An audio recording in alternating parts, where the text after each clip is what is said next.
Breaking now at 6, a stunning turn of events in the case of the man accused of killing 4 University of Idaho college students. This was a total ambush. These firefighters did not have a chance.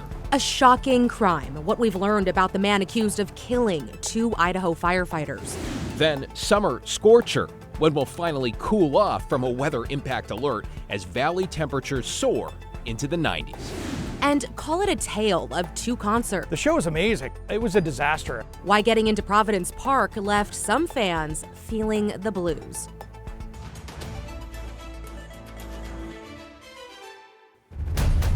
Good evening, everyone. We want to get right to breaking news and a plea deal in the case of the man accused of murdering 4 University of Idaho students. We understand Brian Cobberger has now agreed to plead guilty as part of a deal with prosecutors, one that takes the death penalty off the table. Alma McCarty is in the newsroom. Alma, what are you learning this evening? Yeah, well, David, Christine, multiple sources close to the case tell KGW that there is a hearing for Cobberger on Wednesday to discuss a plea deal.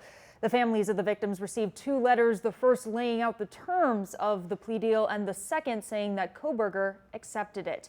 Now, Cobberger was arrested and charged with the quadruple murder in late 2022, the killings at an off-campus house on November 13th of that year, claiming the lives of University of Idaho students Madison Mogan, Kaylee Gonsalves, Xana Kernodle, and Ethan Chapin.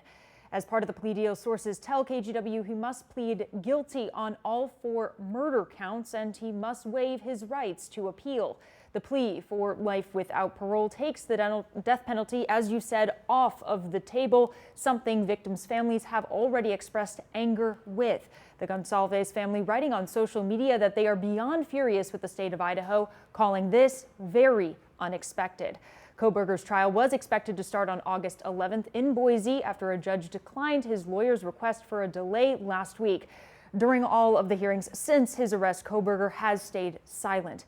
His lawyers argued in court filings that he was on a long drive by himself around the time the 4 were killed.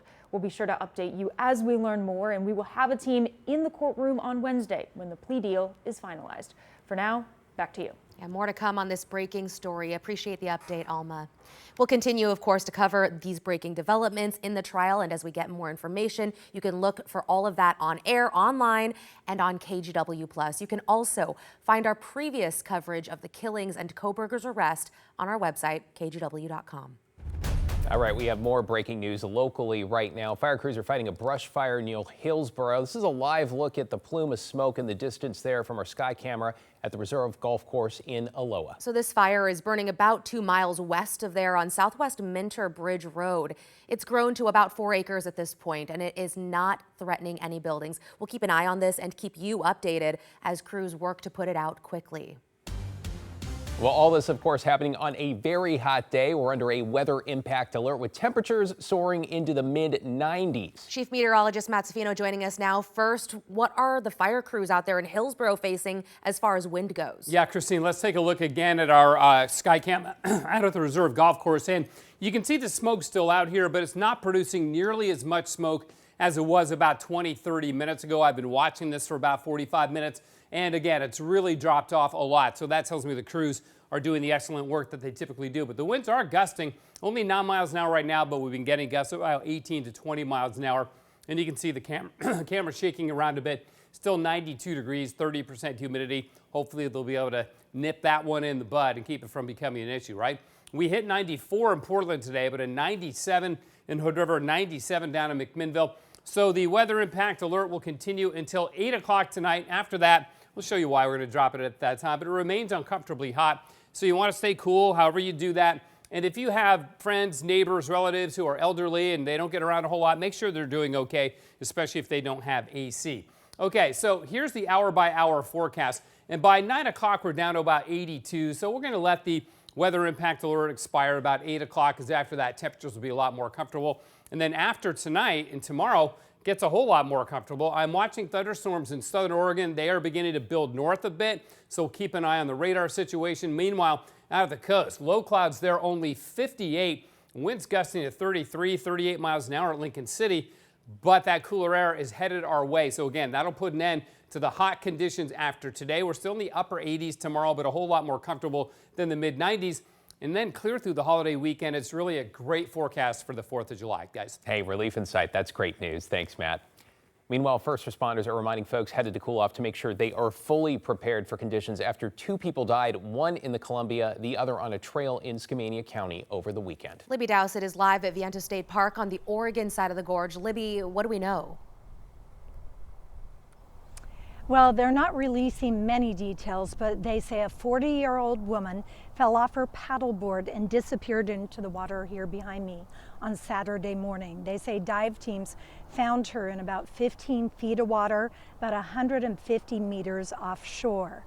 Now, just north of here in Washington State is where a teenager slipped off a popular hiking trail.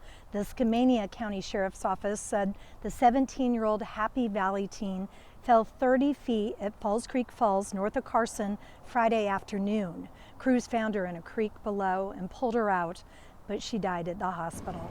A water safety instructor in Hood River says tragedies like this and the death of the paddleboarder are a sad reminder of the importance of safety training. The current and the wind go against each other, so it's really easy for big waves and swell to kind of get kicked up. So if you didn't know how it worked, it'd kind of be like going into the ocean without understanding it, and it can be dangerous for sure. And the first thing Wild teaches her students is always wear a life jacket no matter what your age. And she says the water out here can be very cold, so trying to get back to your paddleboard to grab your life jacket can be difficult. David, back to you. Sad weekend. Yeah, absolutely. Libby Dowsett in the Gorge tonight. Appreciate your reporting.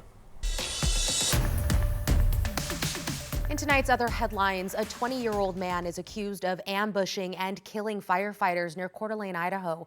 Authorities say Wes Valroli intentionally set a brush fire yesterday and shot at firefighters when they arrived. 2 were killed, a third was injured. Kootenai County Fire and Rescue Chief Frank Harwood and Coeur d'Alene Fire Department Battalion Chief John Morrison both died. Engineer Dave Tisdall remains in the ICU. Our focus today and in the coming days will be providing support to the Tisdall family as well as both families that lost loved ones yesterday. At the same time, both of our departments are going to be focusing and providing mental health resources for our personnel and families that are going to be greatly impacted by this tragic event for months and years to come. Investigators say it appears Rowley killed himself. He did not have a criminal record. A reminder, if you or someone you know is struggling, help is available 24/7. Just call that number on your screen or text it. That is the National Suicide and Crisis Lifeline. It provides confidential support and crisis resources. Again, that number, 988. Back in Oregon, a grand jury has cleared a Portland police officer in a fatal shooting from last October. Officer Andrew Young shot and killed 28-year-old Nicholas Thorne during a domestic disturbance at an apartment complex in southeast Portland. Thorne was on the balcony with an air rifle yelling at officers. He fired it at one point, saying it was a pellet gun. A crisis negotiator had been speaking to Thorne for about half an hour when Young suddenly fired.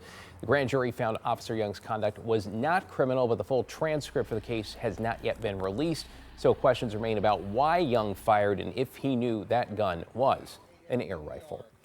In Vancouver, a man accused of trying to lure a 5-year-old into his car won't be getting out of jail. 21-year-old Alexander Rietbrock appeared in court today. Police say last Wednesday, Rietbrock tried to lure the child into his car with a magic trick. Ring security camera video here showing the child running back inside while that white Nissan Versa there drives away. Rietbrock was out on bail at the time for allegedly approaching teenage girls in the same car back in March and attempting to pay them for sex. Prosecutors say he was under orders not to have contact with minors. It appears that Mr. Rietbrock has adjusted accordingly to not follow at Heritage High School, but instead going into random neighborhoods throughout the community. Your Honor, we think that this presents a serious risk for safety in the community. Rietbrock will be held without bail for his first case and $1 million bail for the attempted abduction. He is due back in court in mid-July. A brand new performing arts center on the Portland State University campus has taken a big step forward. Oregon lawmakers have approved $137 million in state bonds for the space. The PSU Center on Southwest Lincoln will house a 1,200-seat theater and academic space. It's set to be completed by 2030. Then the Keller Auditorium, which is city-owned, is expected to undergo renovations. Starting at midnight, the Salem Fire Department will be working as an entire emergency service unit. Right, so that means for the first time in 20 years, they'll also be providing ambulance service for the city. Joe Ranieri explains the switch. The Salem Fire Department is getting back to working as one team when it comes to emergency services. We actually assume the full ambulance service at midnight tonight, so July 1st. Now, instead of using a private ambulance company, it's going to be EMTs with the Salem Fire Department who respond. Salem Fire Chief David Gerbolth says it's been clear for a while now that a change was needed. We've had a private provider for 20 years, a couple different ones. There has been a consistent theme of not meeting the contractual obligations. In order to do that, Salem Fire had to hire dozens of new people and get new ambulances and equipment. 60 new employees, 12 ambulances. It was a significant commitment, absolutely. One of the things that is beneficial of the system is that it is revenue neutral for the general fund budgets. Jennifer Kanega-Phyllis has worked closely with the Salem Fire Department for the last 18 years as a paramedic. It's really exciting. I think that, this organization has been a really great organization. I've really enjoyed working alongside them for so many years. Now she'll be doing the same work with the fire department, making sure the city of Salem is ready for any emergency they might get called out for. I think it's just going to be a great benefit to the community. In Salem, Joe Ranieri, KGW News.